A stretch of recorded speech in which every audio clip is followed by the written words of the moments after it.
Welcome to the Album Anniversary Podcast. Today's show is about X and Y by Coldplay. It was released June 6th, 2005, and is celebrating a 20-year anniversary.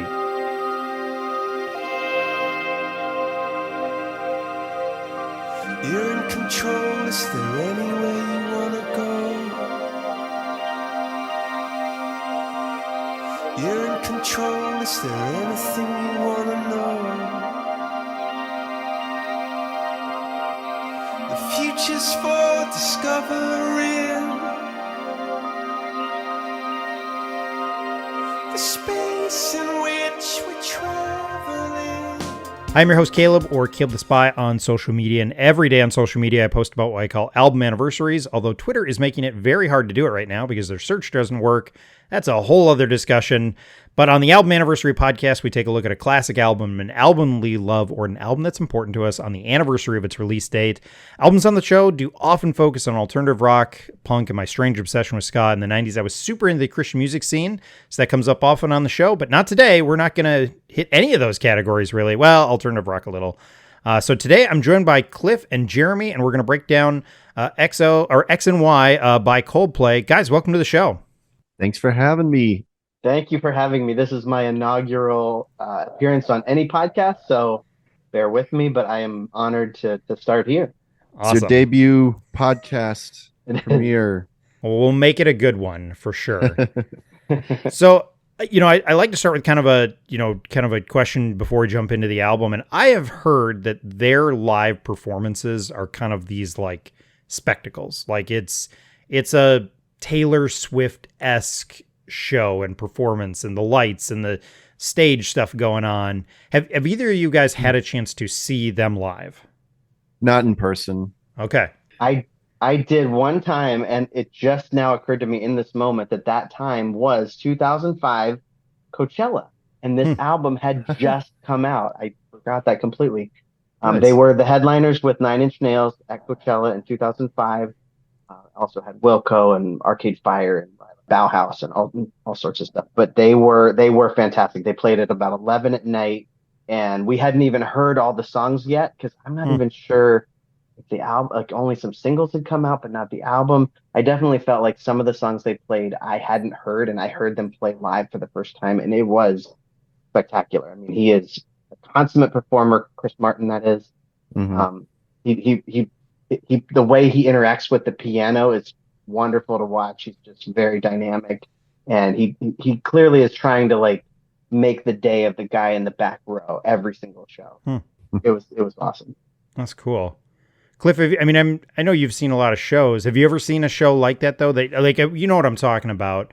Like, have you ever had the chance to see something like that where it feels like it's not just a concert? It's not just them sitting up there and then they tune their guitars and then they banter and then they play again. Yeah, I'd say so. I mean, I've been to plenty of like CCM shows. Like Winter Jam is kind of a lot of that. The Newsboys were a lot of that. A few years ago, it was like, I think it might have been around 2021. I got to see Genesis and their reunion tour. And it kind of is a lot of that, it's kind of this whole planned out production basically. And I will never knock that. I think that kind of stuff can be fun. I will never say, I mean, I'm the kind of guy that loves to go to like house shows and such. Sure. And like have that experience, but I also I don't mind the high production kind of shows, just as long as you're actually singing what you're singing and it's not all like lip synced and I don't know, I don't always care too much about like choreographed dance type stuff. I mean, I guess there has to be a balance. Sure. Yeah, and Coldplay is not doing, they're certainly not lip syncing. They're not choreographed. I wouldn't even say that the one I went to, it wasn't gimmicky at all. It wasn't like elaborate sets. It was just very dynamic performance, especially by Chris Martin, that made it not just feel like listening to the album. Yeah, I'm sure they, especially around 2005, it would have felt a little bit more like a band concert. And yeah, because I've seen plenty of videos of Coldplay, and from throughout their career. And yeah, like you were saying, Chris Martin is a excellent performer, and it doesn't seem like he's lip syncing anything. It does Yeah. seem all real.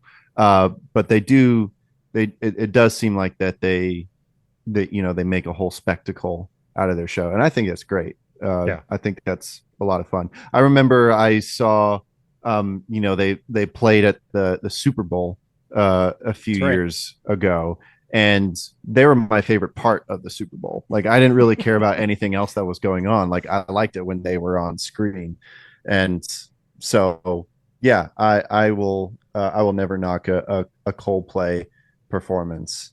Yeah.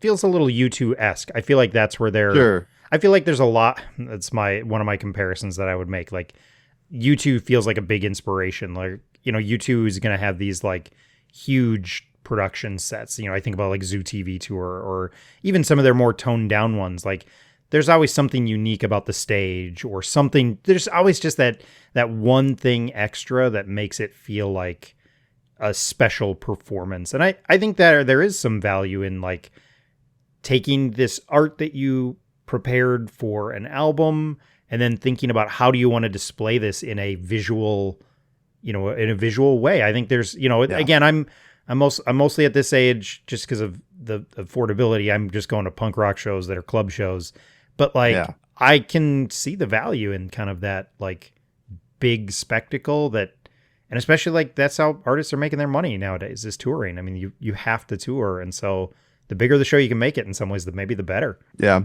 Didn't Coldplay have they stopped touring? Like, they're mostly just doing like kind of one-off shows. I thought I remember seeing that they stopped touring because of environmental reasons or whatever. I hadn't heard that.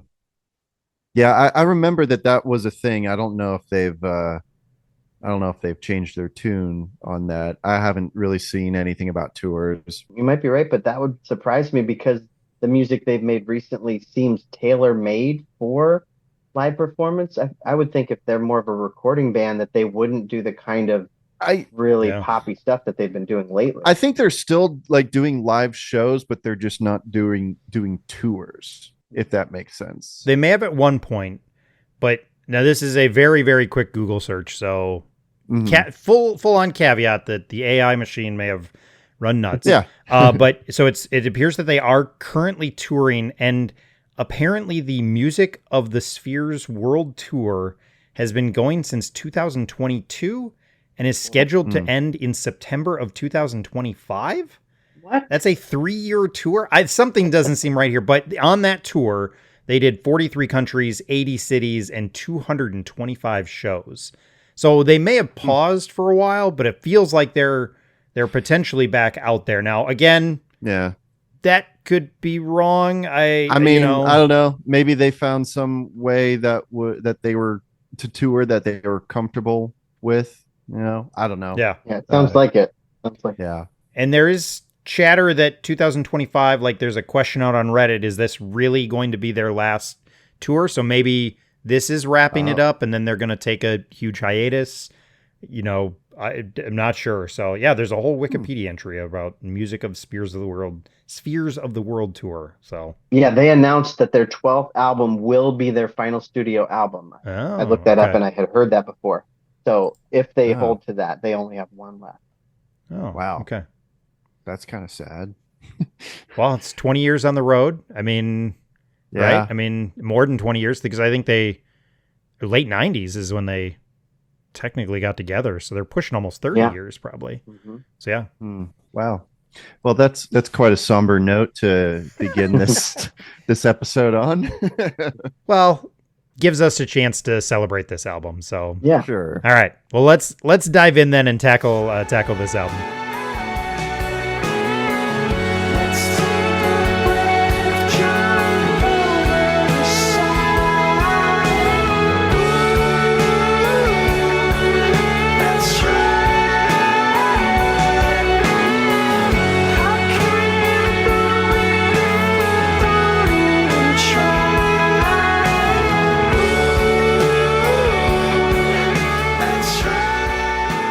Again, we're talking about X and Y by Coldplay, released June 6, 2005, so a 20-year anniversary. This is the group's third album, and it was produced by Coldplay, and who I'm really good with last names, and I'm really good with pronouncing names, but I believe it's Danton Supple is how you say his name. I think I'm pretty close with that. And he had worked on a couple of their albums, and as a producer, he's got a couple producer credits that are kind of big. He's got a number of them, but the ones that jumped out to me are Morrissey and then U2's Miss Sarajevo. Other than that, it's a lot of British bands I am just not familiar with. But then he's also got like 400 credits as an engineer and other technical stuff. And some of those are like the Pet Shop Boys. He's worked with Robert Plant. He's worked with Bush. He's worked with Suede, Patti Smith. So he's got a little more variety there, but it's a lot of English bands. I'll be honest, if you look through his discogs, it's a lot of English bands I have never heard of, which is probably my problem. But so that's the producer on this. Originally, Ken Nelson was scheduled to produce this album. And he had also worked on at least one of their previous albums, and they brought him in. They had started working, and we might get into this a little bit. This was a fairly tumultuous time for the band. There's a couple references here to this being the like worst time in their career, but they were not satisfied with the early songs. So again, Ken Nelson, he's also got a lot of credits, mostly British bands. I tried to look through it. There wasn't a ton that again jumped out, but he was going to produce this again, and they kind of, this sounds harsh, but they kind of fired him and then went back and brought in Danton, is again how I believe you say the name. So that is kind of the other producer that gets called out on this, but I think he didn't actually get any songs that made it to the final cut.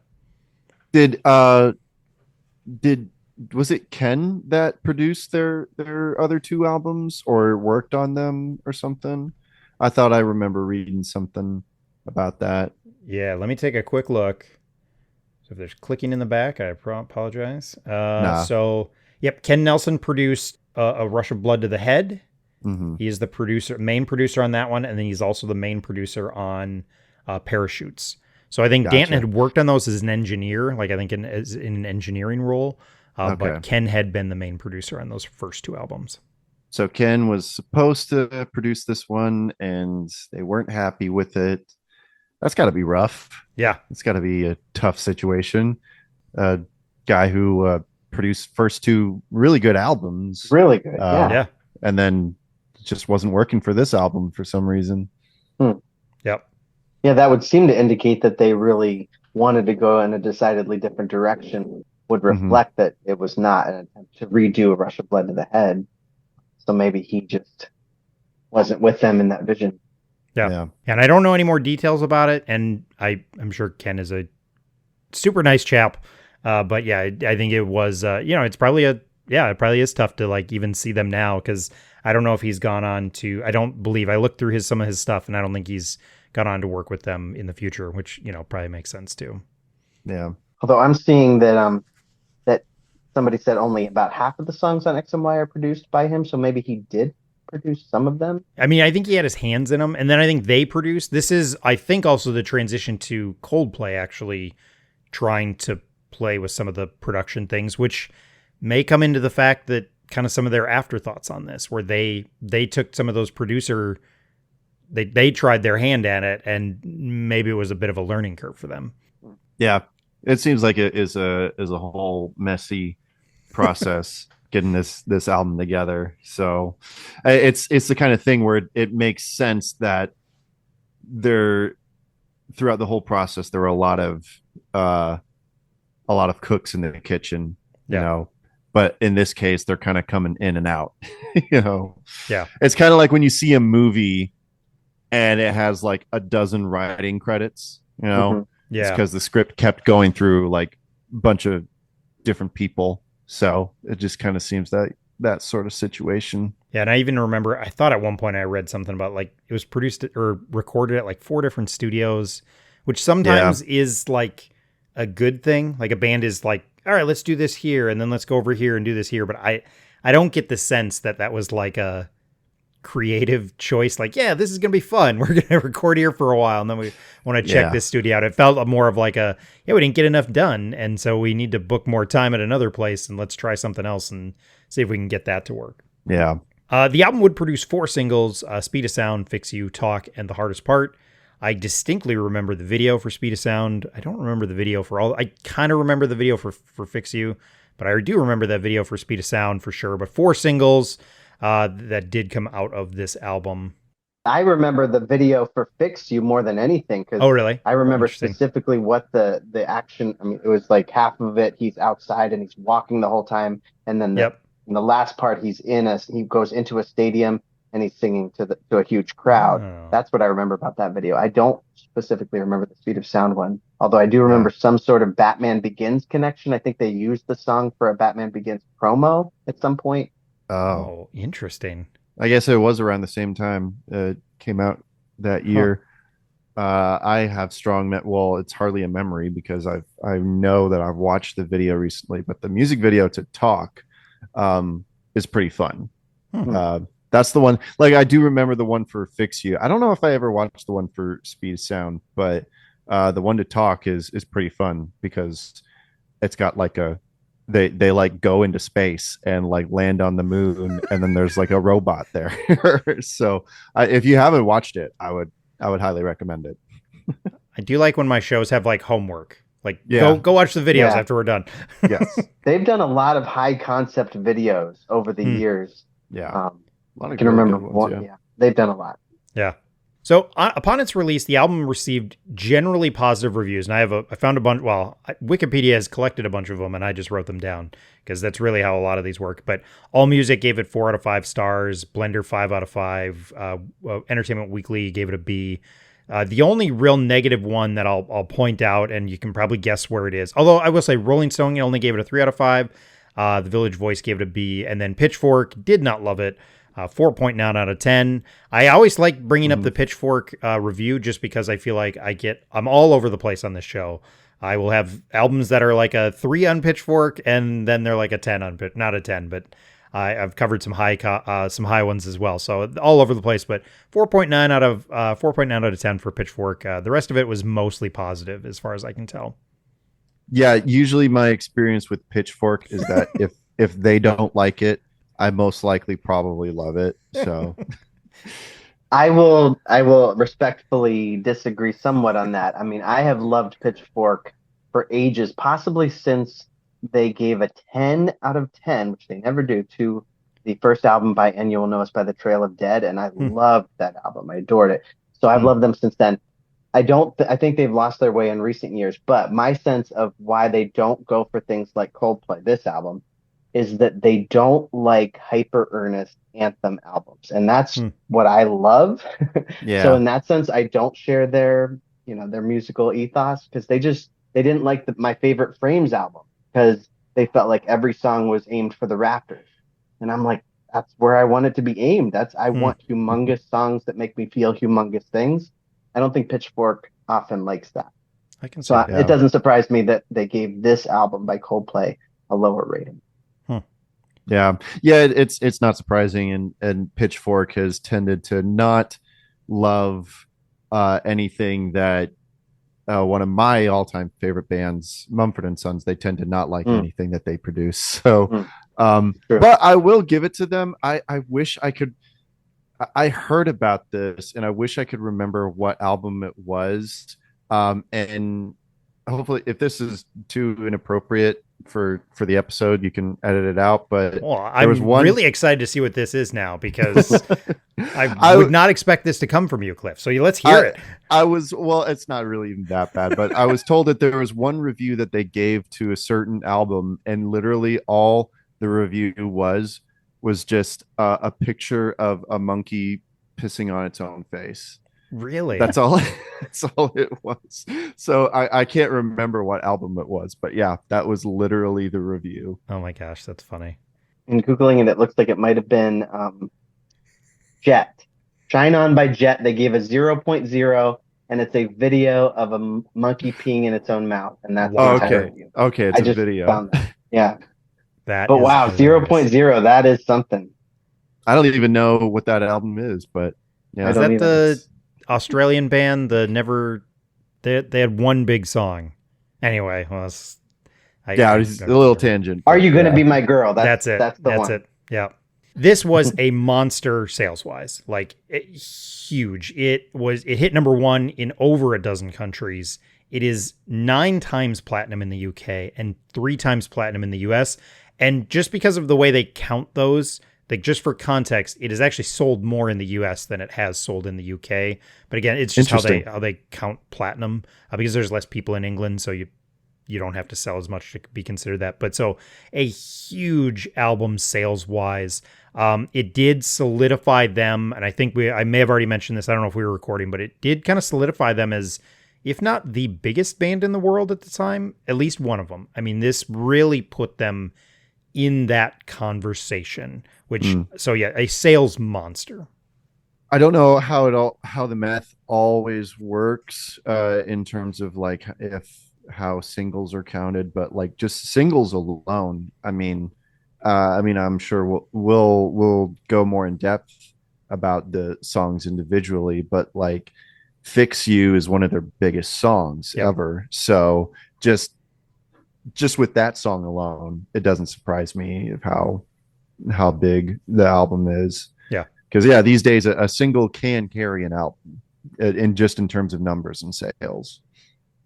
Yeah, and Speed of Sound I remember that just being played almost as much as Fix You. So two different songs that were worn out on the radio. I mean, one of those aged better for me than the other, but yeah, two different songs that were just gigantic from my memory on the radio. Yeah. And I guess 4 total. Yeah, absolutely. I think just in not even singles, I think just the album. Like I think in 2005, this was an album people were going out to Best Buy and buying because I think they were that excited. I mean, you think about like Yellow's a huge hit. I mean, those first 2 albums are huge hits as well. So, I mean, you're going into a debut that was great and a follow-up that's just as good, maybe even better. And so I think the anticipation for this alone was like, this is an album I'm going to make the Best Buy reference again. I'm driving over to Best Buy and actually buying this CD because streaming's not a huge thing or not even really a thing in 2005, right? I mean, I want to say 2008 Barely. is when Spotify becomes a real thing. Yeah, it was probably like, in the age of Napster or whatever, but that was more Napster. like, Whoa. yeah, that was, I missed that, but I know of it. So I guess Napster and I guess MySpace was a thing, a way to listen to music digitally, but yeah, it's basically like pre-streaming era of music, like just before it. Yeah. And I think the fact that they headlined Coachella 1 month before the release date, that would seem to be a testimonial to how big they were. Yeah. It was them and 9 Inch Nails, and they had only released 2 albums technically, and they were on the verge of releasing the 3rd, and they were big enough to headline Coachella. Of course, it was different back then than it is now, but I think it was better back then than it is now. I think that says a lot about how much anticipation there was for that album. Yeah, absolutely. So I don't usually have stuff like this in my facts, but I did want to throw this out there, and I'm going to do a little reading. So sorry, I'm not good at reading, so I apologize in advance. But I did want to bring this out because I thought it was interesting. In hindsight, the members of Coldplay have spoken about this album kind of over the years and kind of their dissatisfaction with it. Now, again, we're here to kind of talk about what we like about it, but I think it's an interesting context for the conversation. So I'm going to read a couple quotes here. So Martin has commented that he wants to just totally remake the entire album. He has stated that X and Y has some good melodies and some good songs, but we failed, basically, on that whole album to get any of them produced right or edited right. It's too long. There are too many songs. I'm singing about the same thing too much. The Speed of Sound and Talk have both been singled out by as 2 songs that members of the band kind of dislike. Conversely, the singer has declared he is proud of Fix You because it helped the band through a really difficult 2 years.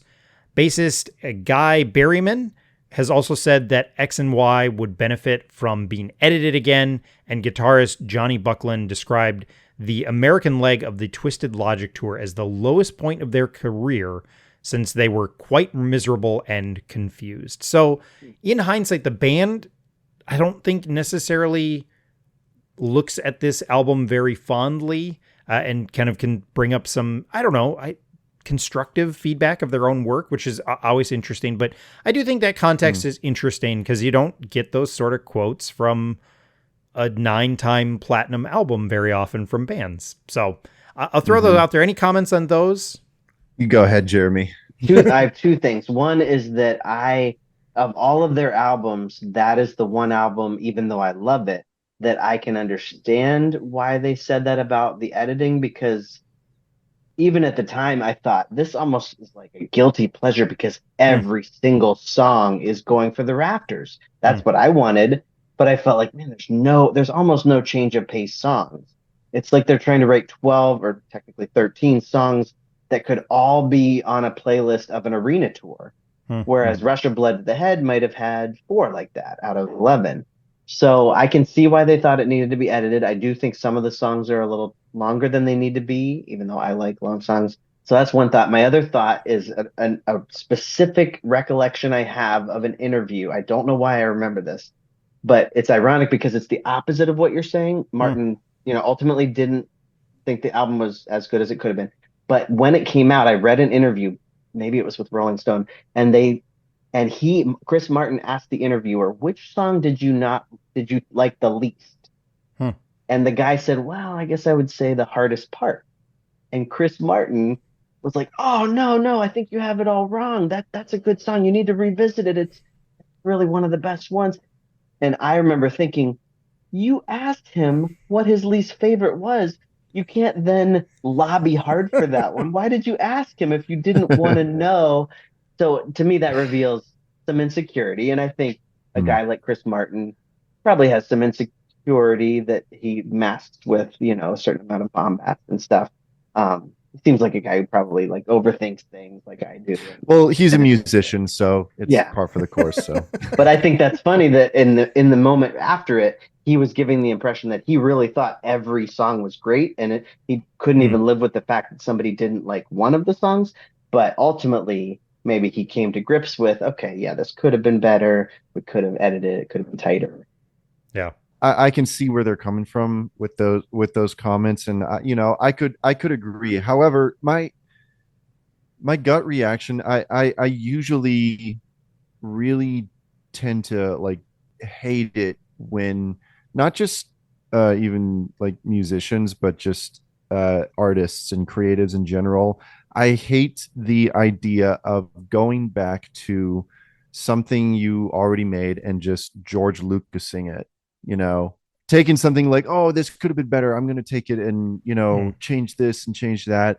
I'm all for just like taking a piece of art and just like leaving it as it is, because that's kind of what makes it special, is that like that's what you made and that's what you released. But I will say there is a part of me that, because we mentioned earlier how it was kind of a tumultuous experience, like just going through all these producers and re-recordings and yada yada yada. It seems like it was a very stressful time, and it seemed that they were really pressured to make this album and to try to make it as good as they could. But there's a part of me that wishes that they and this kind of comes from my personal feelings about the album. There is a part of me that wishes that maybe they were given a little bit more time to cook, as the kids say these days. Because like, yeah, I don't, there's not even a song on this album that I don't like. It's funny that he mentioned the hardest part. Even the hardest part, which also may be my least favorite song on the album, it's a song that once it gets going, it's enjoyable. But for some reason, like when the song first starts, it's a little rough for me for some reason. But yeah, I agree with Jeremy that maybe it could have done well with some more editing and a more focused time of production. I don't know. Because yeah, I do have some of the same issues with the album, but so yeah, I understand where they're coming from, but also, I mean, I don't know, maybe I'd be open to them, pulling a switchfoot and just maybe just re-recording the album, or doing their version or whatever. But I don't know. I'd be interested to go into that alternate universe where they had a little bit more time with this album, and it was less chaotic and they had a little better idea. But I would also say that it seems that they, with albums that came after this, they came to where they wanted to be as a band with, preceding this album. So it seemed like this album was made in a kind of a time where they wanted to try new things. So it seems that after it, they kind of had a better sense of what they wanted to do. So yeah, I don't know. I'm just kind of spitballing there, but I'm glad they haven't gone and remade it. I'm all for letting it be what it is, but yeah. I think there's also, like, we'll talk about it at one point, like, I think they've played with some of these songs live a little, and like that's the place to do it, right? Is like, yeah, try something a little different there, and like, I'm glad they haven't done that. I'm also okay with them saying, like, yeah, in hindsight, I would have done this differently, but it is what it is, and I think it's, I'm totally okay and happy with what they've produced.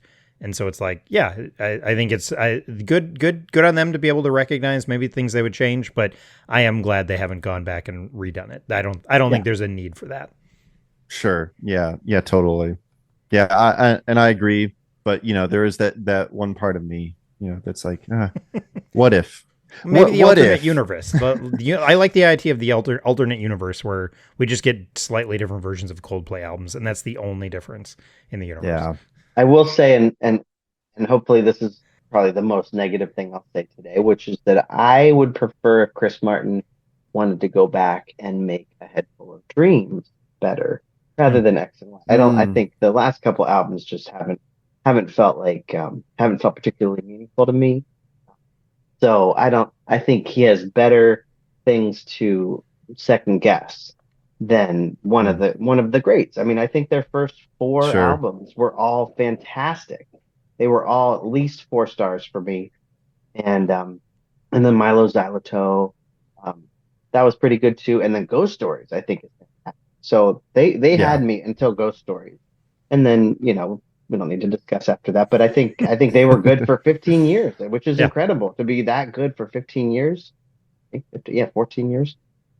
Yeah. Yep. So I don't think he needs to second guess it, but I think he's someone who just has a certain amount of insecurity, and so he's just that kind of a guy. He's not a full-on swagger rock star who is just going to say, "Yeah, it was amazing. Everything I did was amazing." He's not that guy.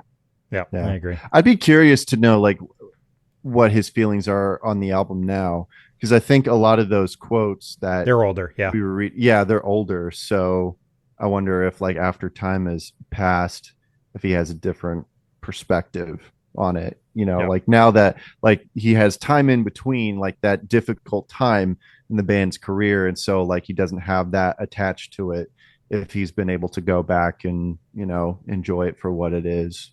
But I'd be curious. Even parts of it, like, it may not be maybe it's not the whole collective work, but he's like, hey, you know what? Yep. We would have cut these 4 songs, made it a 10-song album.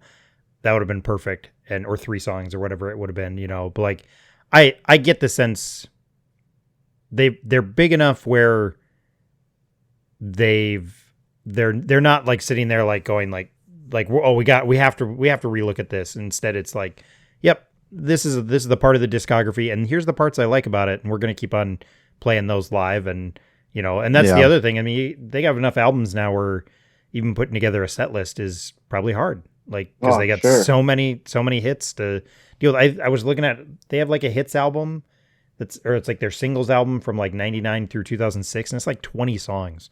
I'm like, holy cow, that's 7-year period where you've got, and that was still only the 3 albums. You're right. Yeah, it's huge. So. Maybe you get what you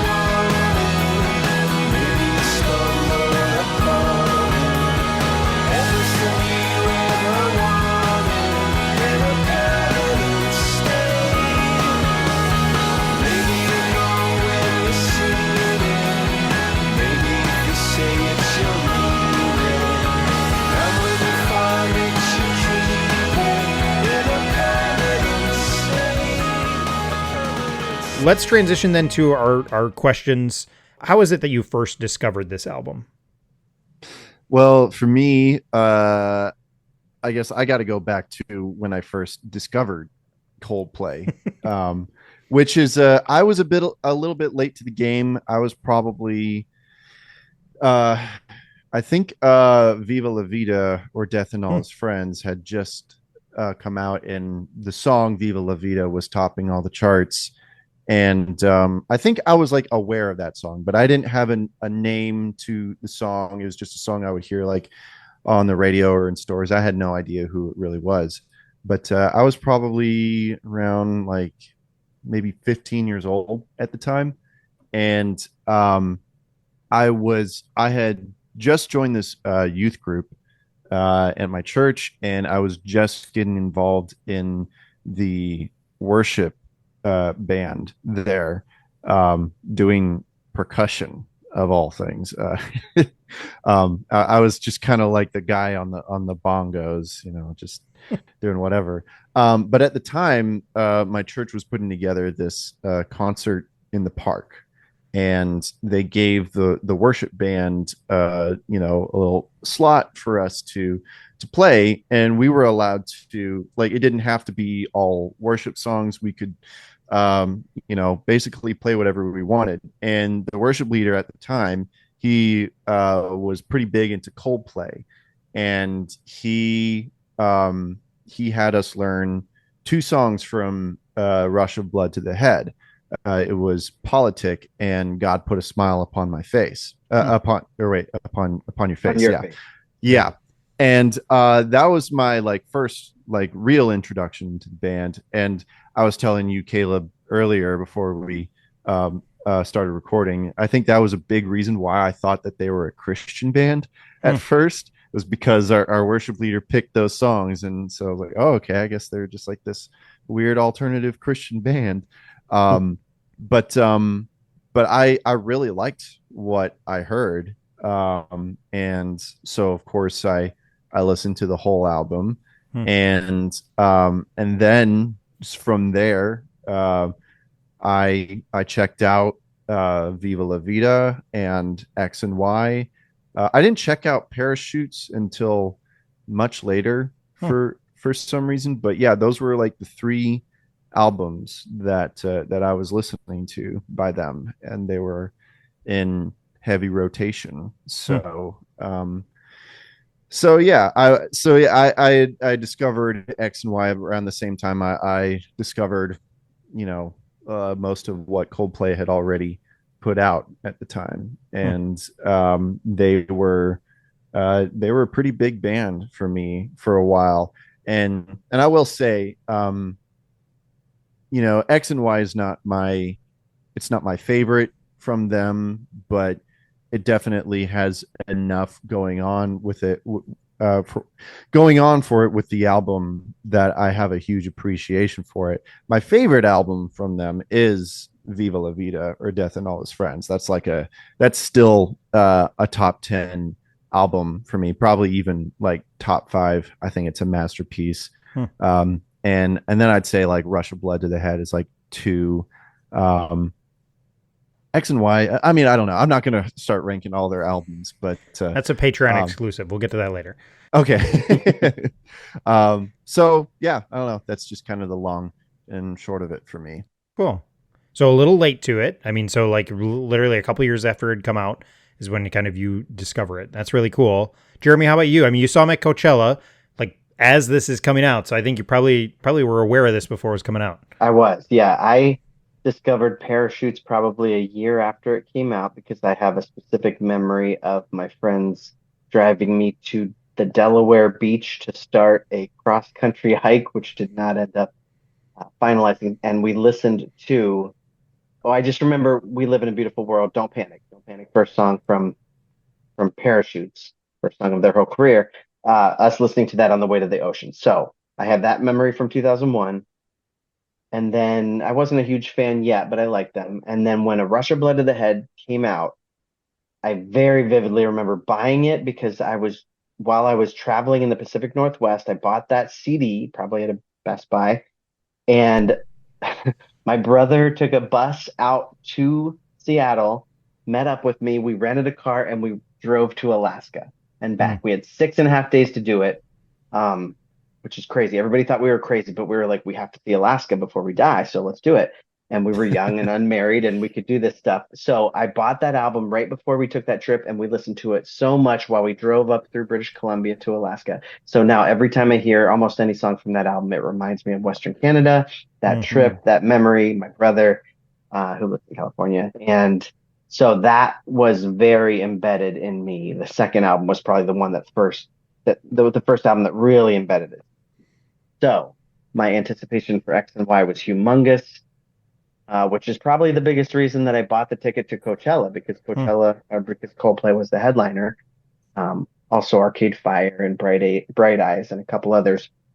So I was thrilled for X and Y, and I discovered it right when it came out. I probably bought it within the first week, but I had already heard a couple of the songs at Coachella because that was a month earlier. So it was incredible to hear these songs, which were really somewhat different than anything on Rush of Blood, hear them live before I heard them on a CD. Hmm. Is this what the album's going to be like? This feels humongous to me. And I also have a memory of listening to the CD once it came out on an airplane. I was probably flying back to Pennsylvania from Colorado, Pennsylvania, where I'm from, and I listened to it on the airplane, and it felt like an album that was meant to be listened to on an airplane, looking out the window at the clouds. It just felt perfect. So I think that's probably part of the reason that I loved it so much is that it just felt as huge as the moment in which I listened to it. It's always nice when that can happen. So yeah, I was a fan from not quite from the beginning, but since about 2001, definitely since 2002 though. Yeah. Awesome. Yeah, I mean, I think I wasn't super late on this, which is pretty rare for me. I'm usually at least a couple of years behind, but I think I had seen all those singles, and I think so they were in the zeitgeist, and so I had a rush of blood to the head. I think I had listened, so I had that one, and I think I had parachutes even. And I will say I remember buying this day one. I remember going to Best Buy to buy this because I was pretty excited about it. So it's not a very interesting story outside of just I remember hearing them and being like, all right, let's go check this out. And for me, this was a nice, kind of alternative pop rock is kind of how I would describe it in some ways. And, again, for the punk rock kid, this was just something different. And I remember being excited about this. So my introduction to them is very boring. And it's just, yep, I heard it where I don't know what if it was on the college radio station or it was on the wherever it was because I was in college when Parachutes came out, and then I was living overseas when Rush of Blood to the Head came out. So I remember I think getting that right when I got back from overseas and being like, oh yeah, they're still doing their thing. So that's my introduction to them. Most boring answer ever I've given on the show.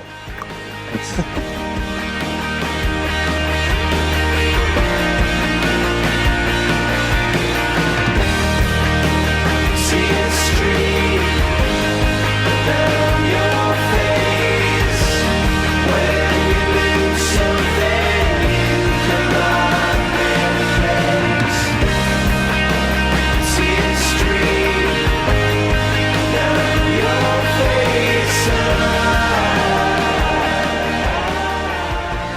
face. So our second question that we always ask is, what is it that you like about this album?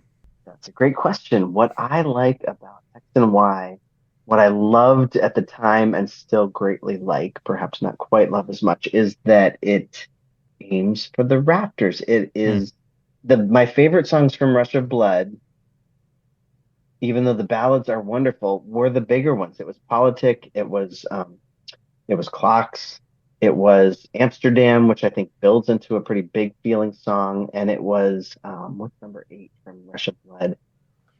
But it's the ones Warning that sign. really warning sign. That's Mm. yeah, I think that's the one. So like Green Eyes, that's a nice song. That's not the kind of Coldplay song that generally wraps its tentacles around me as much as something like Politic, which felt like it was signaling something big.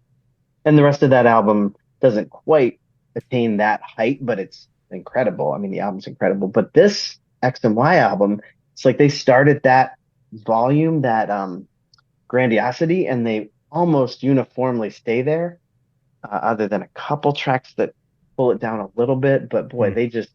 they turn it to 11 and they just leave it there. And I loved that because I wanted and I still want just epic, humongous feelings. That's the music I love. I listen to 80% post rock these days, which is climactic, cinematic, emotional, evocative stuff that feels like it could be from a movie soundtrack. Hmm. X and Y feels like that. It feels like music for a movie.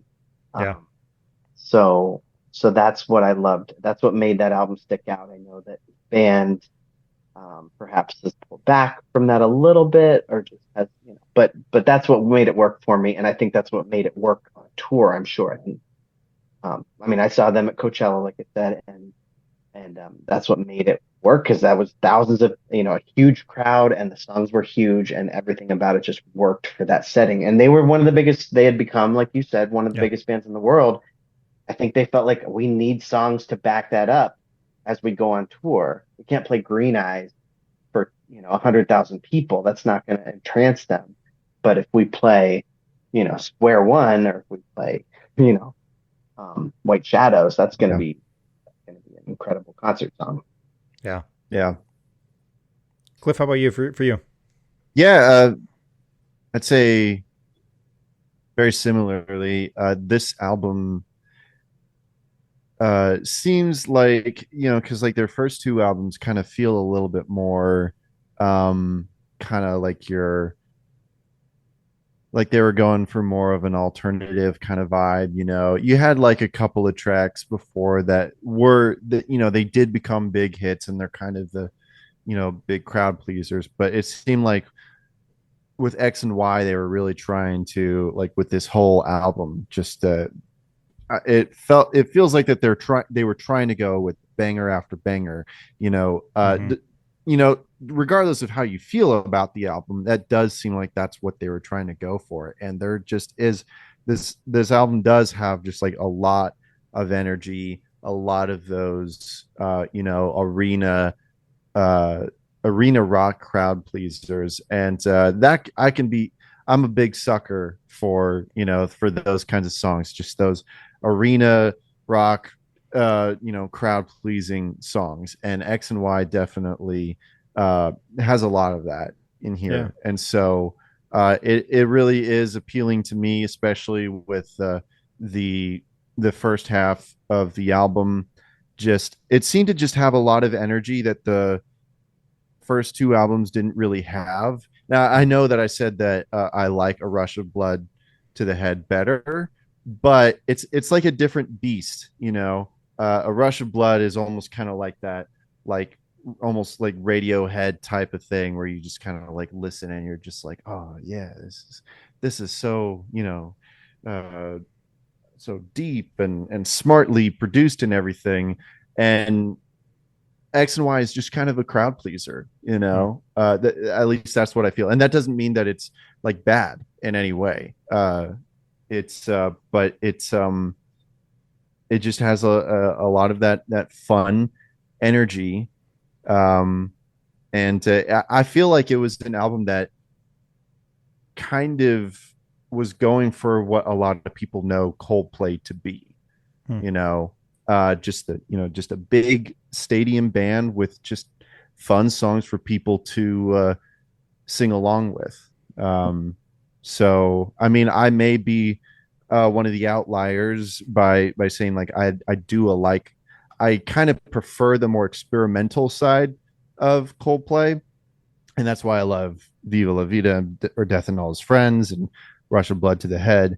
Um, but I can't help but also just like get emotional hearing a lot of these songs on this album. Especially "Fix You" and all those kinds of songs. So Yeah.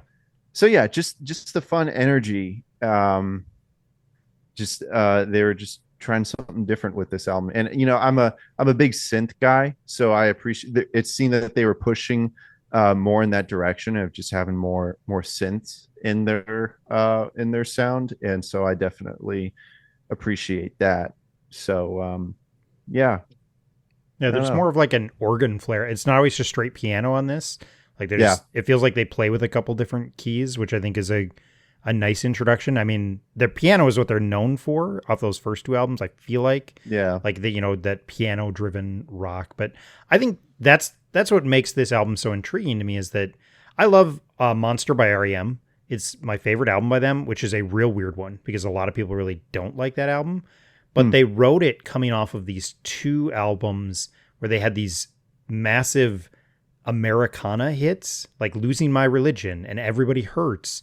And they were like, Yeah. we don't have any new rock songs to play in our concert. And we can't just go up there and do 12 ballads. That's going to be boring by the end of it. So I love that when a band is kind of has forced themselves because where their creativity has taken them, now they have to kind of try something different because we need, like, I think you guys are totally right. They're all of a sudden playing in front of 100,000 people. And yeah, we need, I want more of these. I want these. Yeah. And it forces them to experiment. And I think that's where you get some of their experimentation later. It's not only a gateway for you to be able to experience this change in them, but it's them trying those things. And so, yeah, maybe in hindsight, they don't love it as much, but I think you get to where they go through this album. It's kind of that gateway. And I think when it works, this album works so well. Like when they nail it, when they go for the rafters and they hit it, it just works in every possible way. And we'll talk about songs in a bit, but like Fix You is the example. I'll point to that as like that song works every single time and they nail it. And maybe not every song nails it to that level, but they go for it. And I think when it works, it just works so well on this album.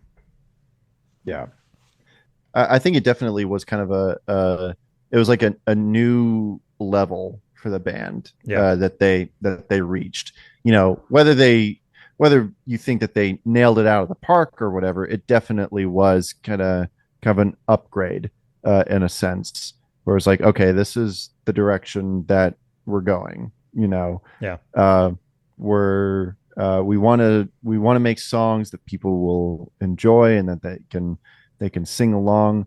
I remember reading some quotes from Chris Martin about how a lot of the music for the album was actually inspired by their upbringing in the church, their experience like singing hymns together as a congregation, and he was talking about how he kind of wanted to replicate that with their shows and such. So they wanted to make more songs that were, I guess, more singable, And I think, and also with like a more presence of organ, like you were saying, it influenced a lot of that as well. So after reading that, I was like, I can definitely see that. Not even just with this album, but with like basically Coldplay's whole career, So yeah, I think this definitely was a good landing point for them to just kind of get to higher levels from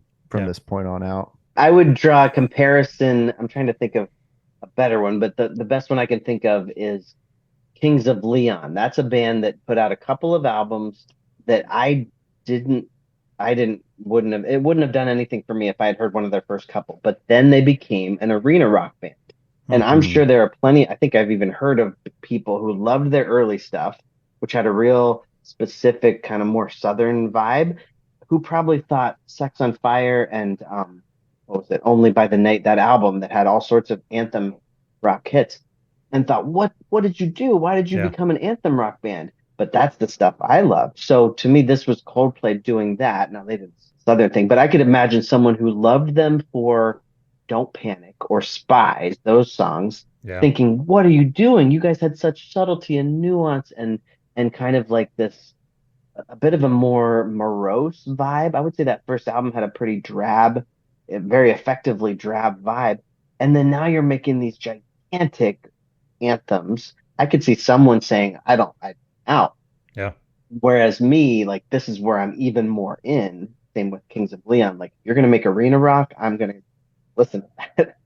So I think it's interesting when a band realizes they could be big enough to make arena rock because the shows are going to be big enough to handle that.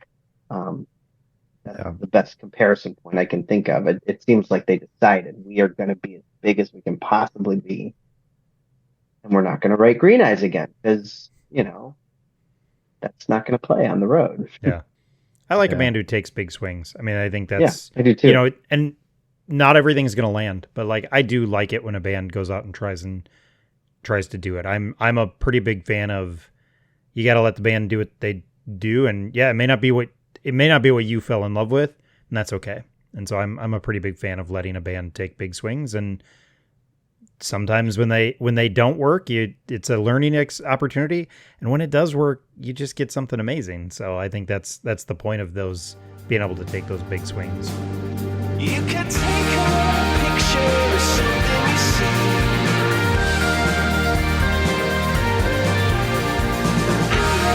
Future, where will I be? You could climb a ladder up to the sun, or ride a solo, body and soul, or two. Something that's never been done. What is it about this album that is like personally important to you, or why is it something that still holds up for you? What still holds up to me about this album is just the songs that I just absolutely love from this album that mean so much. Like I may not again, I'm repeating myself, but I may not be 100% on this album, but there's a good amount of songs that still mean so much to me. Hmm. And there are plenty of albums that I listen to that was like, yeah, I know it's not perfect, but like the songs on it that they just blow the whole thing away. Yeah. They're talking about that earnestness, just Yeah.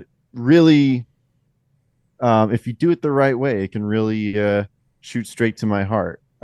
So yeah, and you know, I listened to this album when I was just really starting to fall in love with the band, Hmm. and so so yeah, I will never hate this album. It'll always mean so much to me. Um, but I don't know. I don't know if it's really something that I can articulate. It's like Fix You just has so much heart behind it, and it makes sense that Chris Martin would say that um that it's the song like from the album that means the most to the band, and how it like got them through such difficult times, because I could say the same thing about that song. Hmm. It's really powerful, and sometimes I can't help but get emotional listening to it. But and it's a good vibe album as Yeah. well. you know like everything from like Square One all the way to A Message, basically, is just, it's got that energy that I was talking about, that high energy, and then just uh good feels. Like I love the drums on it. There's a lot of rockiness to this album. uh just a driving force behind it that is really appealing to me, and really, I guess, infectious. Hmm. You know, Yeah, I like the audacity of it. I mean, Yeah. it if someone mentioned, I think Caleb, you mentioned big swings, and that's how I've always felt both about music and about movies, that I respect a big swing, even Hmm. if it totally yeah, doesn't totally work. Like I always think of Vanilla Sky for some reason. A very imperfect movie, but it was a gigantic swing by a director that I liked. I just felt like good for you for trying something ridiculous and humongous with tons of emotions all over it, um, and things that worked incredibly and didn't work as well. I just I just appreciate that in music, and I also just appreciate epic scope of I mean, I primarily listen to music with a really epic scope, that feels like it has huge stakes. This is an album that feels like it has huge stakes. It feels like Chris Martin is trying to save the world with rock music in a way, in a Yeah. very Mhm. earnest way that I can relate to because I grew up a youth group kid who was very earnest about, believing that everything was incredibly important and everything had huge stakes, which I think is why music that doesn't feel like it really goes anywhere, that's just like party music, club music, it just feels like what does this mean? Where's it going? I need this to Hmm. mean something. I need it to like I need to like hang the meaning of my life on this music. That's how I've Yeah. always been. So this is an album that you can do that to. You can make it your ethos, Yeah. and it Yeah. feels like it matters. Feels like and it and be partly because it's like the universality of it. He's not writing specific songs about Gwyneth Paltrow necessarily, or specific songs about like a specific experience he had. It's like he's going to write a song about human connection, and that's the theme of the song. It's a gigantic theme that nobody could possibly tackle in the song, but he's going to give it a shot. Um, Yeah. like Talk, that just feels like a song that he's writing for the human race. Like everybody listen to this, and maybe we can all be a little bit better. That's what the album feels like to me. Hmm. Yeah, that is something that's worth pointing out about this album in terms of the lyricism, um, and in terms of who it's addressed to. Because in the previous albums, you have a lot of references to himself, like a lot of I's and me's. But with X and Y, there's a lot of you's. Mm. It's about you, and I mean, maybe a lot of it is Chris Martin talking to himself. But I mean, I know that Fix You was actually about Gwyneth Paltrow going through the death of her father.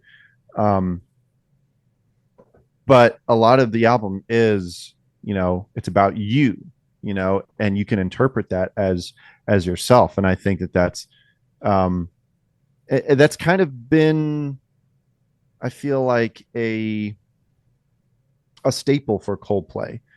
I feel like a lot of people can say that Coldplay is a fairly, like, very uplifting and positive band. Hmm. Fix You is just one example of songs that, like, you can just listen to and you just feel good about life, you know.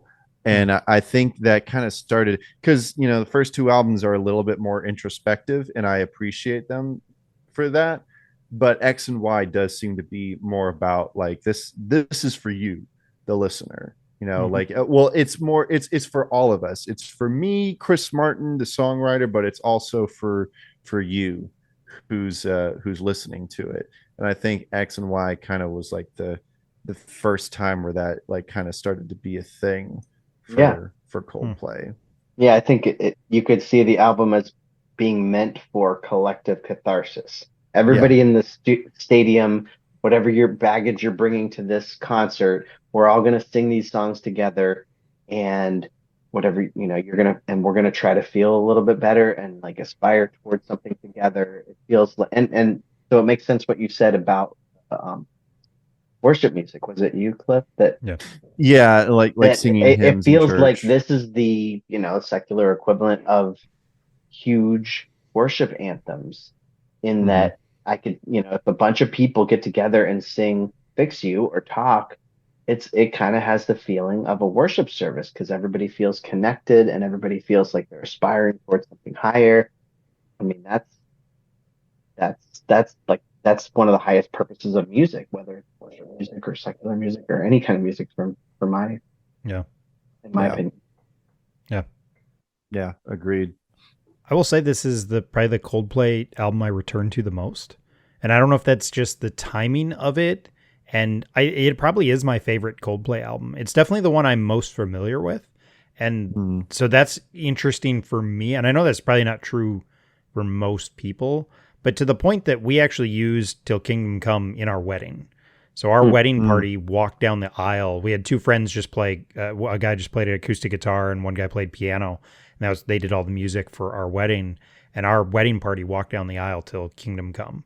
And so Hmm. like we were that much. I got married in 2000, early 2007. So like obviously it like had that song in particular had landed on me enough where I was like, hey, this would be a great song to include in a wedding. And so like, and our wedding music was weird. We included we walked out of the church to Island in the Sun by Weezer.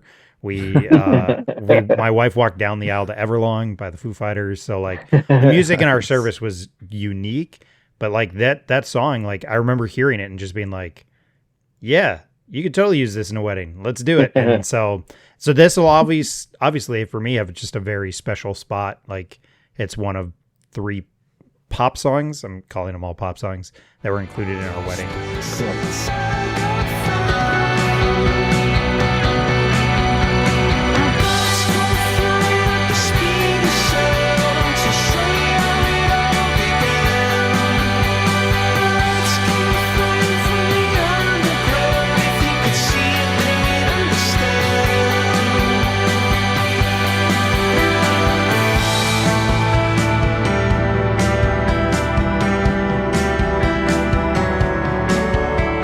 We can probably talk about a lot of them, but so what's a favorite song of yours, or one of the favorite songs for this album for you? And I know we're all going to want to say "Fix You." You can't force me to say one. You can say a couple for sure. I will skip "Fix You" just because there's so much to say that we have said and will say. It's too obvious, but I'll skip "Speed of Sound" because for me that song was really good and then just got wildly overplayed. There's one song from every one of their albums that just got killed by the radio. Yeah. Viva La Vida, I don't really want to hear that much anymore. Clocks, I still love, but I've heard it too many times.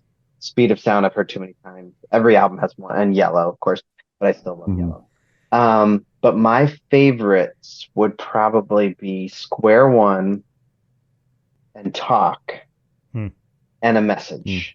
Okay. I also am totally intrigued by the sound of White Shadows. That's just unlike anything else I think Coldplay's ever really done.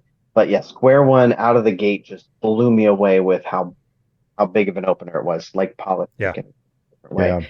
Yeah. Talk felt personal to me because it says, "Oh brother, I can't get through." So I always thought of my brother, who was going through some stuff right then, and we would talk over the phone. He's all the way across the country.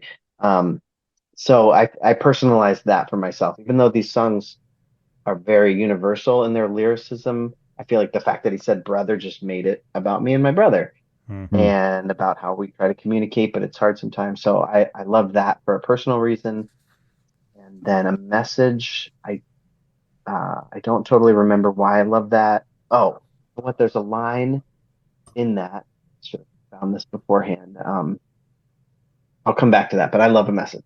Those 3 might be my favorites from the album. I really love the acoustic guitar on A Message. There's something about that in that spot in the album. I think because so much has been so big on this album, like that acoustic guitar feels like a really nice like spot in the album for it to kind of really, I don't know, it feels like it brings life to the album. And I think this is one of the examples of like A Message is track 8. And if you do slim this down just a little bit, like how much brighter does that song potentially even shine? Because that's not, is that one of the singles? Now I'm forgetting. I don't think so. But like that's a single level song. That's a single level song in my opinion. It wasn't the hardest part is the 4th single. I feel like A Message could totally be a single off of this. And I feel like Square One could be like, cause I agree. It's a killer opening track. But I agree. I think A Message is potentially the overlooked, underrated song on this. That's what I see it as. Like, I think it gets overlooked a lot. I figured out what the line was that I thought was from A Message, but it's actually from Low. This might be my favorite individual line from the album, for personal reasons, but it's all you ever wanted was love, but you never looked hard enough. It's never going to give itself up. I loved that idea that you can't just sit around thinking fate is going to give you the love of your life. You have to actually put yourself out there. That's the only way to find someone. So I thought that was kind of a profundity that he snuck in there that just felt meaningful to me because I always had a hard time figuring out how am I going to get out there in a way that I can find the love of my life. Like I'm not really in the right places for that, but maybe it'll just come to me. But like, no, it's not going to come to you. You have to put yourself out into the world. That's Cliff, how about for you? Well, I actually, despite all the praise that we've been giving Fix You, I mean, Fix You is an incredible song, but it is actually not my favorite song from the album. My favorite song is actually Talk. Hmm. I don't like at first I don't think I really knew why I love that song so much. I think at first it was just a really it has this sort of like driving almost kind of killers-esque kind of vibe to it. And I know that the guitar melody was borrowed from a Kraftwerk song. They were did you get were you guys aware of this actually? I thought the Kraftwerk connection was White Shadows. I feel like I heard lots of people say White Shadows was directly inspired by Kraftwerk, but I could be wrong. Well, I know that Talk definitely was. It's robot robot love. I think Kraftwerk song is literally the same melody, like do do do do do do do do. Oh, wow. Um, I remember it blew my mind when I realized that because I had someone was listening to Kraftwerk and I was like, oh my goodness, that's Talk. Like, what the heck? Yeah. And I looked into it and like, yeah, they got permission um to use that melody. And Kraftwerk got writing credits for the song. But even outside of that, I think it's an incredible song. I it's very catchy. It's got that take a drink, take a shot. It's got that energy that I just love. But also, I also just really resonated with the lyrics. It kind of has a similar theme to Fix You, where it's just someone who's just really trying to help someone out, help a friend out, and to I guess for lack of a better phrase, to fix them. um it's like, oh, I know this person that seems to have all these problems. Why don't we just talk about it? So yeah, I've always loved that song. It was one of the first songs that my band ever covered when we first started out, like when we were doing live shows. And actually, if it's okay, I have a little bit of a shameless plug.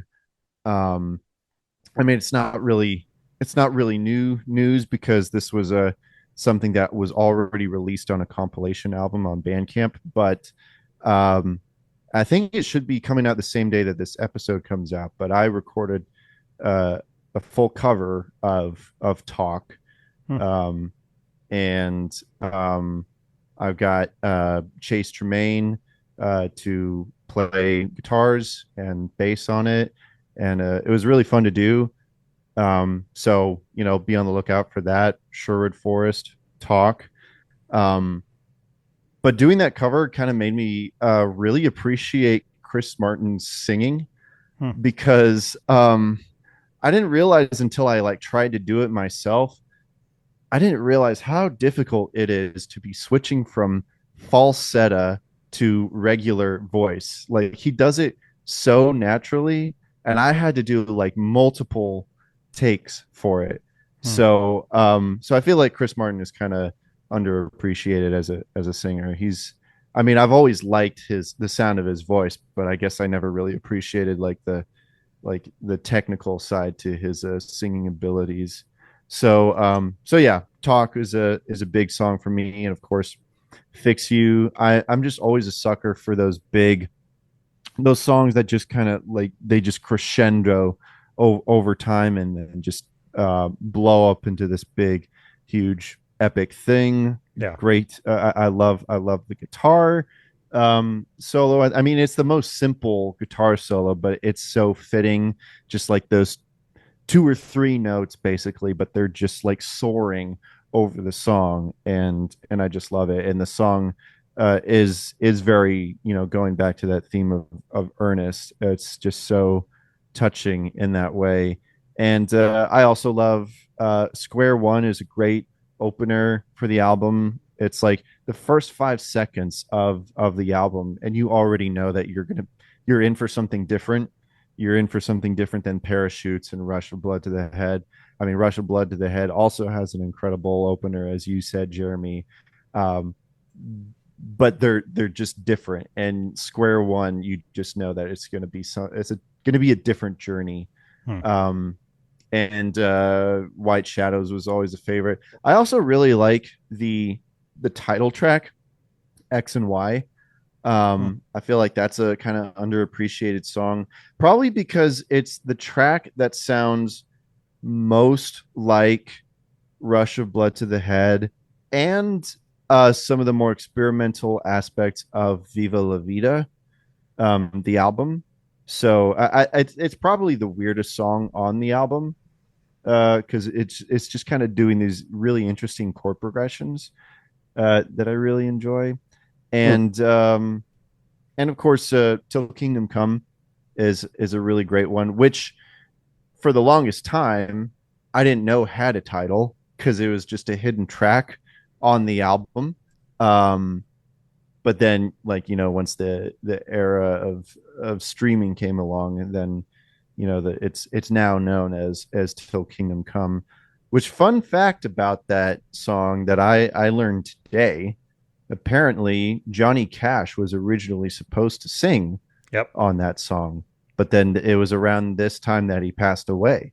So, which kind of explains the more folky kind of country vibe that the song has. But yeah, that was Hmm. something that I never knew. That's an That's so weird. alternate. I didn't know that, but I have always associated that song in my head for reasons I couldn't put into words to Johnny Cash. And Oh then wow, eventually I thought, why am I thinking of Johnny Cash in terms of the song? I must have read something and then forgot that I read it, but it was still in my head because I always maybe. thought like, oh, this is their tribute to Johnny Cash. But then when I really listened to it, I thought this doesn't sound like a Johnny Cash song exactly. But yeah, I must have read that. So Yeah, that's really interesting to hear. I mean, maybe I was thinking I couldn't find anything about it, but I was thinking like maybe they like played it for some sort of at some sort of Johnny Cash tribute sort of Maybe. thing as well. I don't know, but I thought they wrote it for him. Like they wrote it. I think that's why I like it's my favorite Okay. Cold. It's not only my favorite song on this album, it's my favorite Coldplay song. But Wow. okay, yeah. I thought they had written it for him. Like it was even going to be on his album and wasn't even going to be on theirs. Wow. And then he passed away. I thought that was the story. And if I have that wrong, but Well, they Maybe. there was an intention behind it, which I think is it puts them outside of themselves, which I think Mhm. is why I like it. Like it's just so Yeah. it's so out of nowhere and it's well, I wonderful. would like to say that I find it interesting that if that's the case, then I mean, Coldplay has been compared to U2 endlessly. Well, that means both of them had a last track of an album that had or was supposed to have a Johnny Cash vocal because The Wanderer from Zooropa had Johnny Cash. So maybe Oh. that was their way to like try to be like U2. We're gonna also give Johnny Cash the last song on our album. Yeah. Maybe. I don't know. And maybe that's why maybe it was originally supposed to be on a Johnny Cash album and that's why it's a hidden track. Um I don't know. But I think it's a good way to close the album. Yeah. It's very, very fitting. Um, although it was they used it for the Amazing Spider-Man soundtrack, and I will never forgive them for kind of tainting that song. I mean, it's still a great song, but it was just so used so weirdly I mean, I like for that that movie, but I movie. don't want to But hear that song in that uh, movie. yeah. Like that's the wrong spot. Yeah. Yeah, it was a little weird. It was kind of a weird soundtrack. They had I think that one Bastille song on it too. Is yeah, I don't know, very very emo kind of. but but yeah, no, till Kingdom comes good. I think the reason why I really liked it at first when I first heard it, it was like, oh, this sounds like Mumford and Sons. Hmm. It's kind of Coldplay being Mumford and Sons in a way. So yeah, I don't know. I mean, of course, there's a lot of other songs that I like. Speed of Sound, A Message. Um, I mean, when I was re-listening to this album, it was then that I kind of realized I was like, there's not a song on this album that I don't like. Hmm. On their own they kind of fit as well. I think my main problem is just maybe the editing and maybe the length and maybe the yeah, I don't know. But like when I was listening to the songs for what they were, I I really liked pretty much all of them as I was listening to them. So, but yeah, those would be my standouts for Yeah. me personally. I know we've talked a little about Fix You. Just my 2 cents on it is, I don't know. Is there a more epic pop song? There probably is, but it's because I'm gonna always see it as that. Like it is a bit of a pop song, but it's just so like that's the moment like, oh yeah, they're trying to be the biggest band in the world, and Mm. they could do it because if they keep on putting Yeah. out songs like this is gonna sell a lot of records, guys. I would add the one thing I would add when it came out, I adored it both musically, especially, but also I would have 100% stood behind the lyrics. But as I've gotten older, I've started to feel like I still love the music. The lyrics, I don't really necessarily think that's the most healthy way to look at a relationship. I don't think people can fix each other.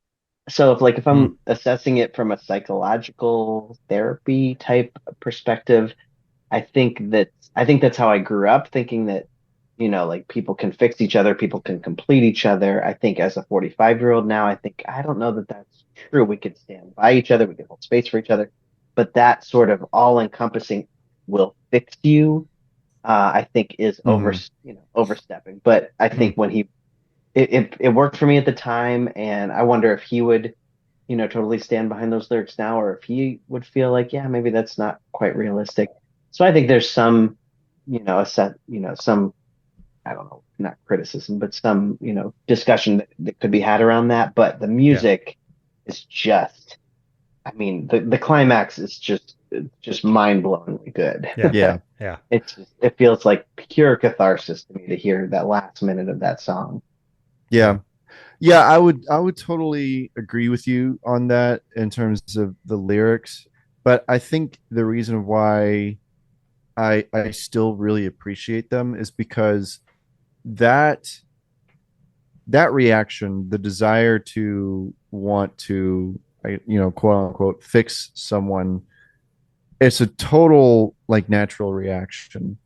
And I think that's why I appreciate the song because it's a very honest emotion that a lot of people, especially with someone with Chris Martin, who I'm sure is a very empathetic person. Um, your first reaction is to want to help someone and to want to like do whatever you can to, um, you know, to help them to make their situation better in some way. I know that that's a very natural reaction that I have. And you are right. You have to learn to, where you kind of have to stop and not be involved in whatever situation this is, and to let that person um, do what they have to do to take responsibility for their own life. But yeah, again, I think it's really just about the honesty of that emotion, um, and that desire, you know. Yeah. Yeah. Yeah, and So it occurs to me that he does say, "I will try to fix you," which is what we try to do in yeah, relationships. And maybe sometimes we succeed, and oftentimes we can't fully do that. But certainly that is a universal thing that we try to do. We want to fix our children, fix our spouse, fix ourselves, and we can only do that to a limited yeah. Have you extent. guys Yeah. have you guys ever watched the it was a more recent live performance of that song that they did with Michael J. Fox? No. No, I don't. I It, think I heard it's about it, but yeah, I don't think I've actually seen it. it's so cool, especially if about Michael J. Fox's story, Mhm. and I think I watched this after watching the documentary that he did, which I would highly recommend. It's called I love Still. that. I love Yeah, that documentary. yeah, Beautiful. it was fantastic. And yeah, they had Michael J. Fox come out, and he played the guitar solo on it, and it was very, yeah, I got a little emotional watching that. So there's a lot of emotion attached to that song, and I'm sure Well it's, earned. Well earned. yeah, I'm sure it's very universal for a lot of people. I'm sure it speaks to a lot of people. So, I mean, as overplayed as some people might say that it is, I don't care. It's if it is overplayed, it's overplayed for a reason. You know, it's one of those songs that I guess deserves to be overplayed in a sense. I don't like the term overplayed because that means that, you know, people are sick of it. But I don't really know anyone who doesn't like that song. The last note on Fix You is I haven't mentioned, I don't think I've mentioned Five Iron yet this episode. So one shout out is if you go out to Bandcamp and you Google Reese Roper and Fix You, he is featured on a cover of it by a band called The Light Fantastic. It's on Bandcamp.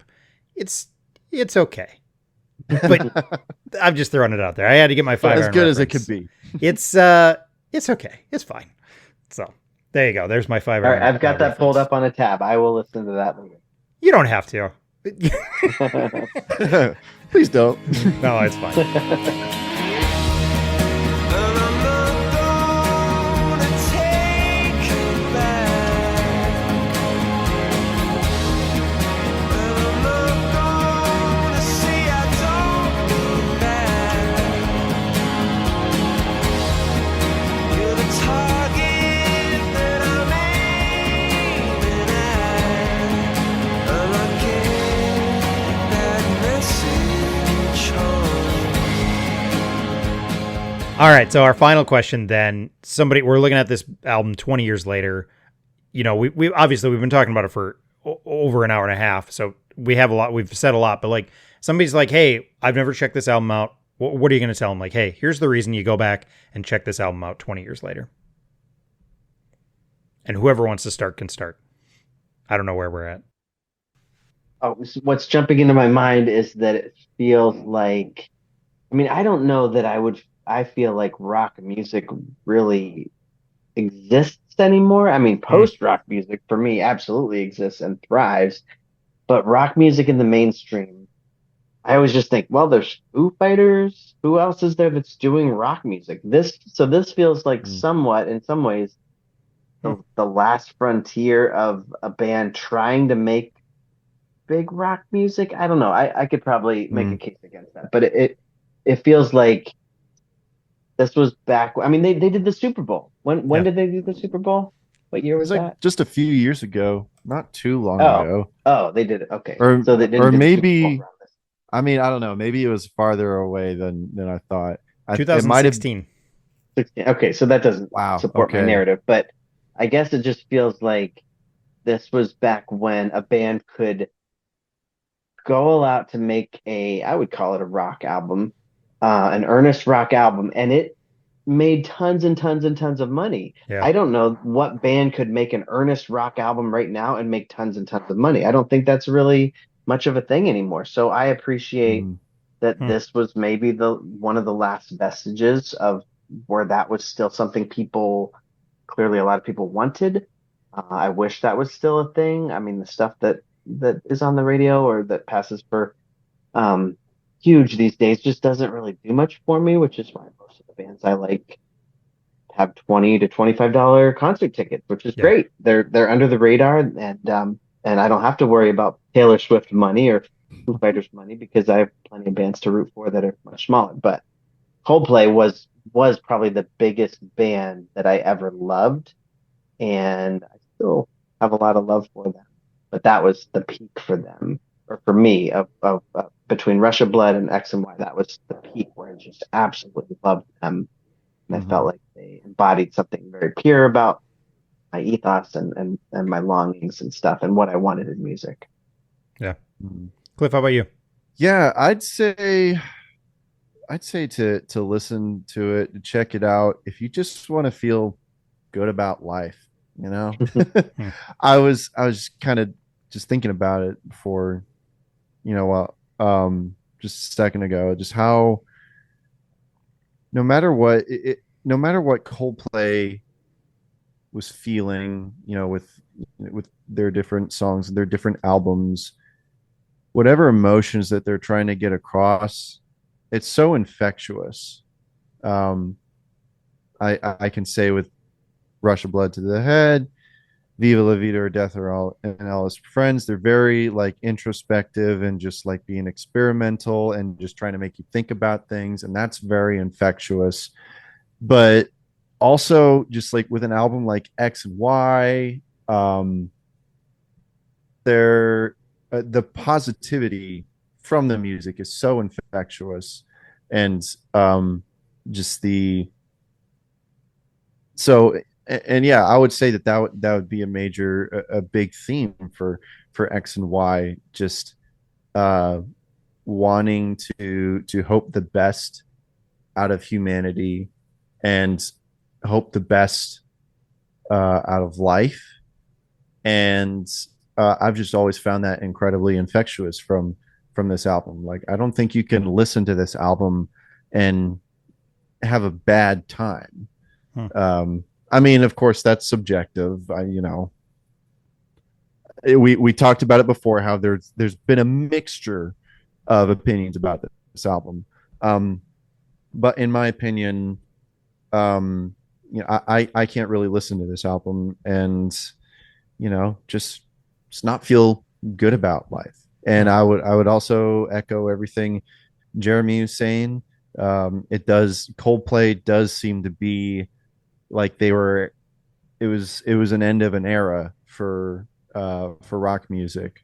And so it's really nice to kind of to recapture those minutes, Hmm. in this album. And I mean, I would say they would still continue to make great, awesome music after this.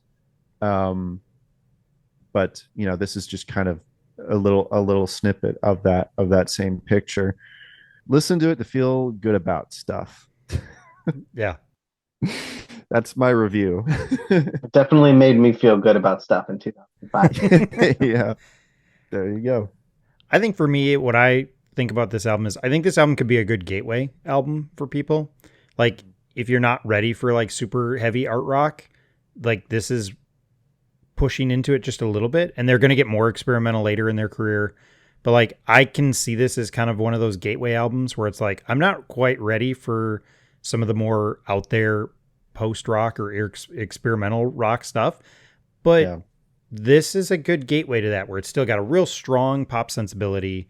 They're still trying to hit a mainstream audience, but it flirts with it enough that if you are not ready for those heavy albums or like that really really out there stuff, this can be that gateway. And I think that's kind of what it was for me. 2005, I'm kind of starting to branch out a little bit more, and I think it was like this by no means is that. Like, it's not this extreme experimental art rock thing, but I think it can be a gateway for that. So I think that's the other reason for I agree with the other things that people have said, but like for me, if you're looking to kind of stretch your wings a little maybe, and something that's going to feel different, sound different, but still be like not abrasive, this could be a good place to start to kind of, if you want to dive into something that's going to push you a little, but not yeah, not maybe like scary off.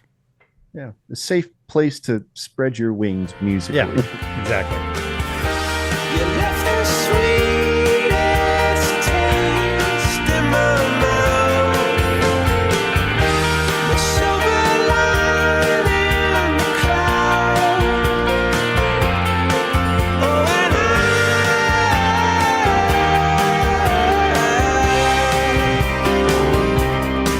oh, and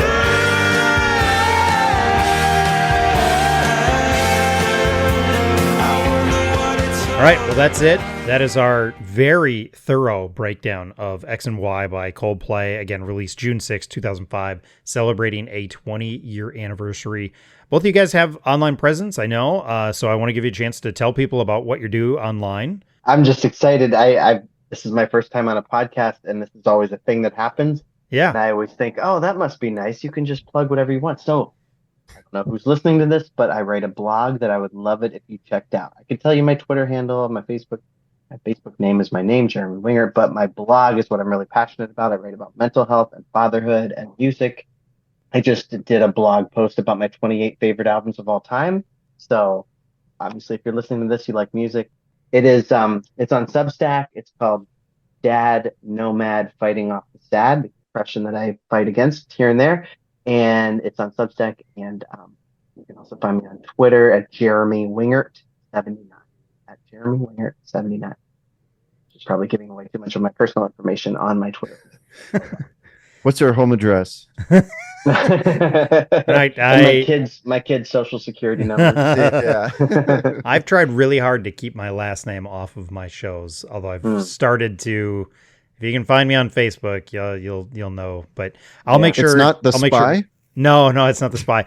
There is You're a guy not at Mr. church. The Spy. Every time I walk in now, he goes, "It's the Spy," and I'm kind of like, it's a church joke. You should understand it more than Caleb was a spy in the Old Testament. This is This is just church jokes. That's all this is, people. I didn't know that until now, but I do remember Caleb being a spy. Yeah. Yeah. I just now put that together. Yeah. I'm really biblical. I like it. Awesome. Well, Jeremy, I'll make sure to link to your stuff in the show notes as well. But yeah, and then Cliff, I know you got shows on a show on YouTube and a YouTube channel that you're always putting stuff out on. Yeah. So I'm Clifford today on YouTube. I talk about all things relating to Christian music and sometimes Christian entertainment at large, but mostly Christian music. And I kind of cover all the genres and eras, kind of do all the stuff. So if you're just into CCM Christian music and that whole culture, then my YouTube channel is for you. I would also recommend you check out. Oh, and I'm Clifford Today is also like on audio platforms as well. If you don't want to really like watch a YouTube video, but I also have another audio podcast with my friend Mitchell. It's called Podwood Forecast, and it's just we just kind of talk about things that we like. We talk about music. We talk about movies. Just whatever we feel like. But yeah, again, also check out my music, Sherwood Forest, on any podcast music platform. It could be a podcast platform too, but music platforms, and be on the lookout for my Talk Coldplay cover, and hope you'll like it. It's not going to be as good as the original, but I had fun making it. So Cliff, what album from your band that's on Bandcamp would you most recommend? I always need a starter album with anyone that I listen to first. Oh, well, the best thing that we had done so far was our last EP that I've been very busy, and I've been mostly like releasing singles over the past few years, but our last EP, Still My Soul, is the best thing that we had done. I mean, it's more of my own solo effort now, but I've always been like the main songwriter, but Still My Soul is the best thing that we've done. So, and I'm always working on some new stuff, and I'm hoping to make an album within like the next year or so. So nice. Great. Yeah. Awesome. Well, thanks so much for signing up for this. I know, Cliff, you had signed up on the spreadsheet, and then we roped Jeremy into this literally less than 24 hours ago because we had somebody else cancel, and so felt like having a second person would probably be good. So I really appreciate you guys. I was at my neighbor's campfire with my kids and my wife. We were all talking about stuff, and suddenly my wife said, "Wait, aren't you supposed to do a podcast at 11?" And I said, "Oh crap!" And then I looked at my text and I realized I wasn't 100% sure. So yeah, this was I ran inside and I, got my sweatpants on so I could be comfortable, and I got here a little late, but it all worked out. Yeah, well, I really appreciate it. I don't. This is what keeps the show going, is having people who want to talk about music, and that's what I like doing. I like hearing about what people want to say about albums. So really appreciate you guys being on the show and staying up late. And thanks so much for joining me, guys. Yeah, thanks Caleb. Yeah, thanks again. It's good to be on. Yeah, you too, Jeremy. Awesome.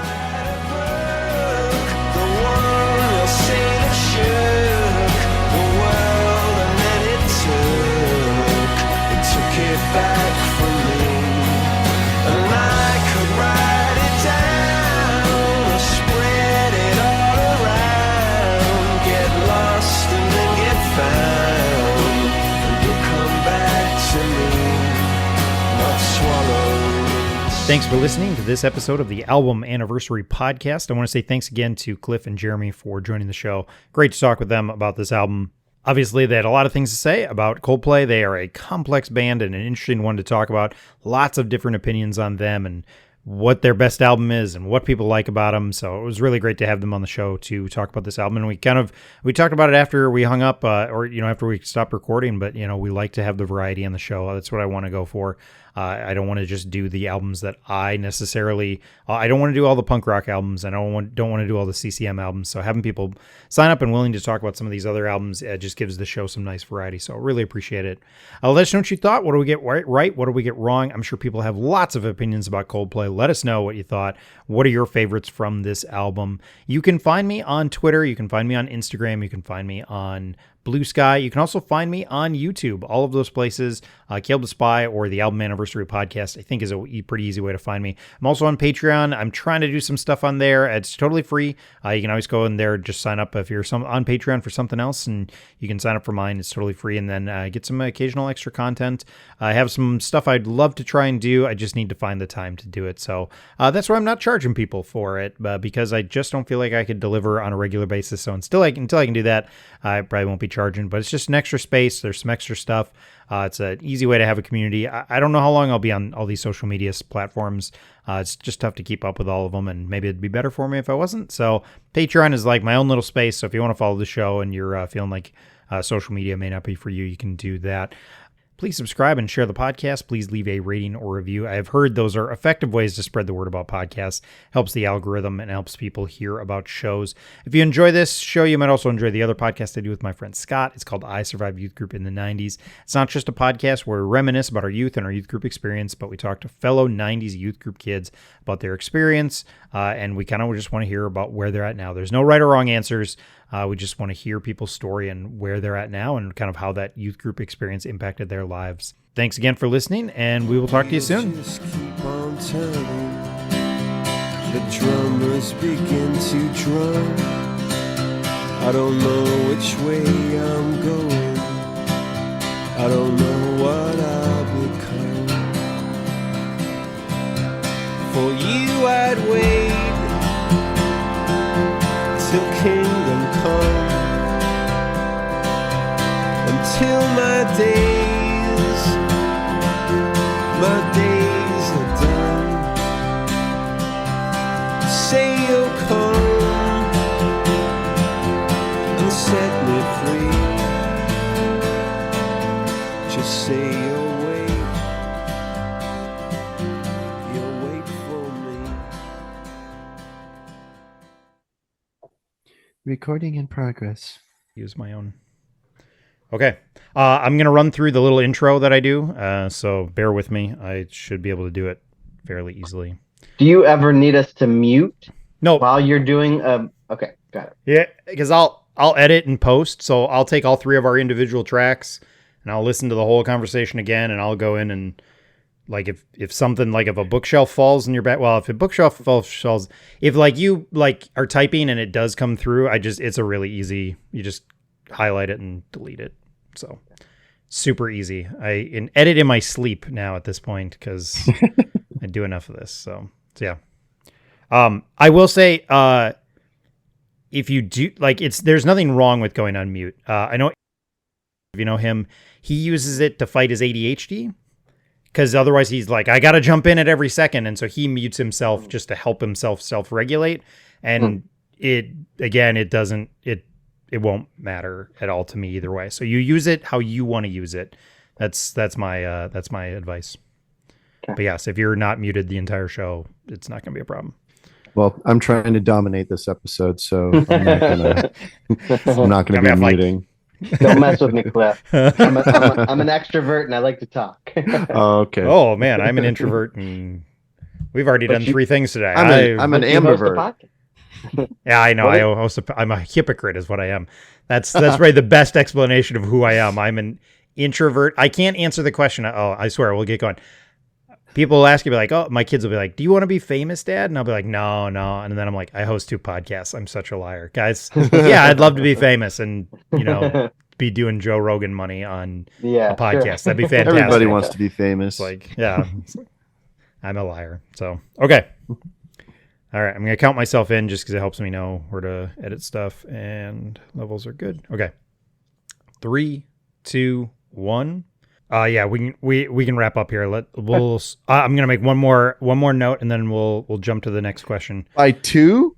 Yeah, we can wrap this up in an hour and a half. No, he's an hour ahead of you. We got a half hour. Half hour. Yeah, I forgot. It's 12:30 over here. Yeah. So. The last note wow. I'll throw out still on. young for you, right? Oh gosh, no.